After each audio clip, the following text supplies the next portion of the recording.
இன்றைக்கி நம்ம பார்க்க போகிறது ரொம்ப ரொம்ப சிம்பிள் அண்ட் டேஸ்டியான ஒரு நான்வெஜ் ரெசிபி தாங்க, பீக்கங்காய் எறா தொக்கு.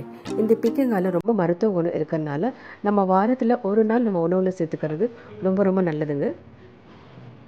இப்போ கடாயில் எண்ணெய் சூடானதும் கடுகுளுத்து பருப்பு, கருவேப்பிலை, வெங்காயம் இதெல்லாம் போட்டு நல்லா வதக்கிக்குங்க. இது வதங்கினதும் தக்காளி ஆட் பண்ணிக்கோங்க. தக்காளி வதங்கினதும் நறுக்கி வச்ச பீக்கங்காய் அதில் ஆட் பண்ணி மிக்ஸ் பண்ணி விடுங்க. இப்போ எறா ஆட் பண்ணிக்கோங்க.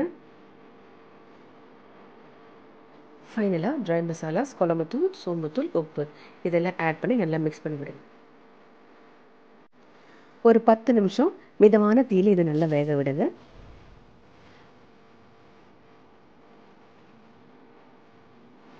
ஆல்மோஸ்ட் நம்ம எறா பீக்கங்காய் தொக்கு ரெடி. இந்த ரெசிபி உங்களுக்கு பிடிச்சிச்சின்னா நீங்கள் ட்ரை பண்ணி பாருங்கள். எங்கள் சேனலை லைக் பண்ணுங்கள், கமெண்ட் பண்ணுங்கள், ஷேர் பண்ணுங்கள், சப்ஸ்கிரைப் பண்ணுங்கள். Happy cooking.